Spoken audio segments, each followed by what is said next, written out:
CBS Sports HQ, congratulations, week 0 in college football. So we are still talking about college football here. Danny Kanell, Bryant McFadden, Damien Harris, your crew for college football on Saturdays here at HQ. It is always interesting to talk about a coach being on the hot seat coming off a very successful season.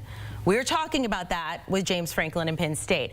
Made it all the way to the playoff for the first time ever, though, since he's been there since 2014. So we're going to look at some coaches who is under the most pressure out of the likes of Lincoln Riley at USC, Brian Kelly at LSU, and then James Franklin at Penn State. Danny, you get to go first. I think it's easy. I think James, we've already been arguing about this, by the way. I think James Franklin has a ton of pressure on him. I think Lincoln Riley has a ton of pressure on him. But those fan bases, the schools that they played for, have any of them fired more coaches after winning national championships, something that Les Miles had, and was perennially running off 9, 10-win seasons, and it wasn't enough for that fan base? No, this is more about the LSU fan base than it is about Brian Kelly and the expectations they have in Baton Rouge for their coach.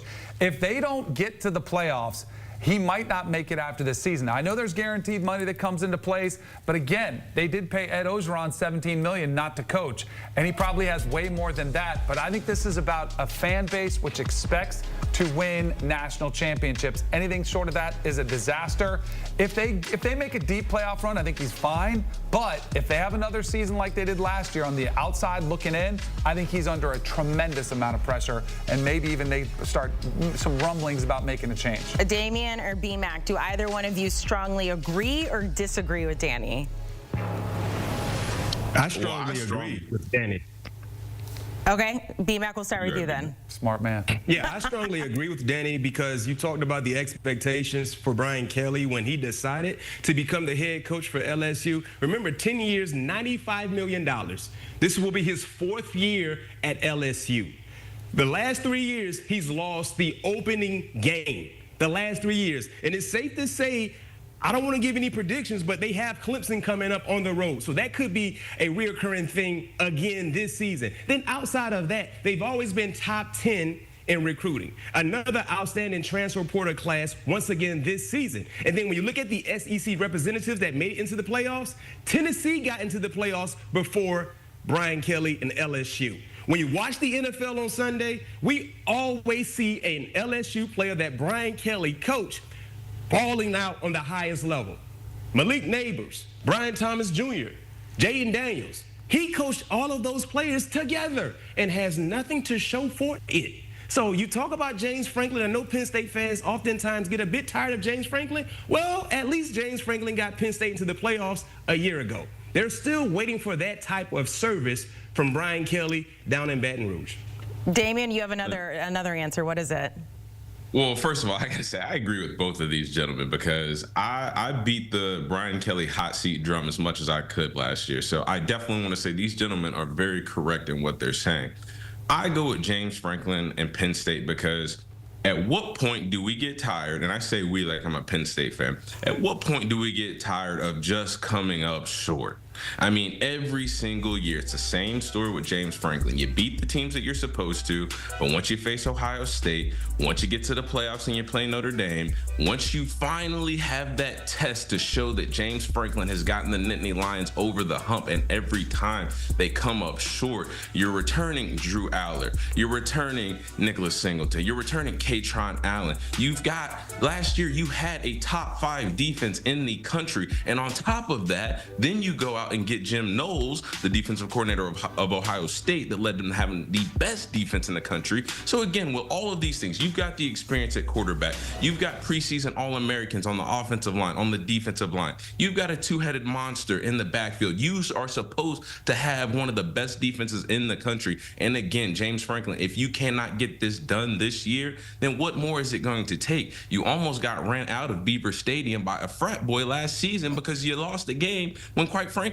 you had plenty of opportunities to win. So again, I just make the case and say this: James Franklin, Penn State, the fans, the culture, the program itself, they are tired of coming up short year in and year out. I mean, they're almost like the equivalent of the Dallas Cowboys in college football. It's the name, it's the brand. You get right there, and then you just don't have the results to show for it. So James Franklin, if you don't get it done this year, then I am going to start the Fire James Franklin chant. Wow, man. That's intense. Likes getting coaches and comparing fired. them, the Cowboys coming in hot. Damien, when you say get this done, what is that? Is it making the national championship? Is it winning it? National championship or bust. You win or you go home. It's that simple, because again, you've been knocking on the door for long enough. And last year, again, you made a run in the playoffs. You lost to a Notre Dame team. It was a good team. They went on to lose in the national championship. But again, that was a game that you could have won had Drew Allen not turned the ball over late in the fourth quarter. I'm sure there's a lot of other opportunities that they could have pointed out and said,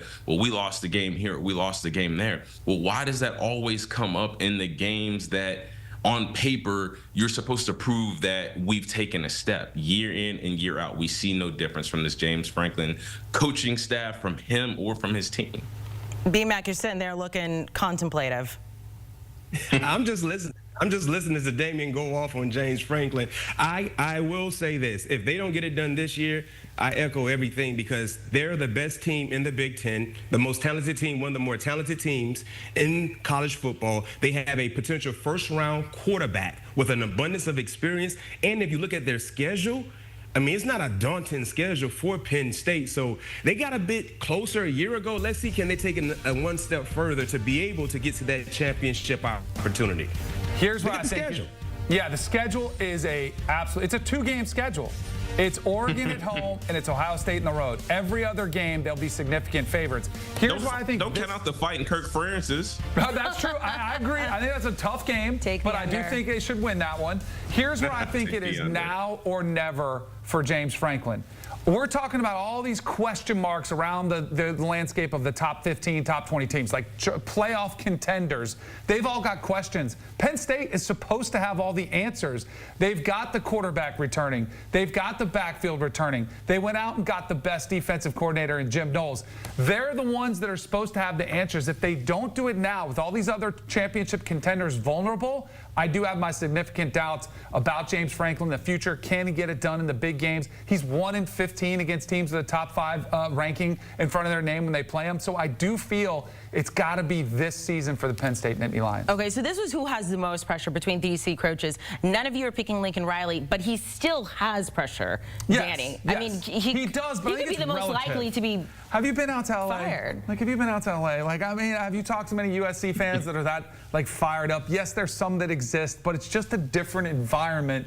And I know some Trojan players will get very upset. I was about to say, you're about to tick off it's a relatively quiet mob. Like, there are some angry mobs. LSU fans are probably the angriest that are out there. Some other SEC fan bases.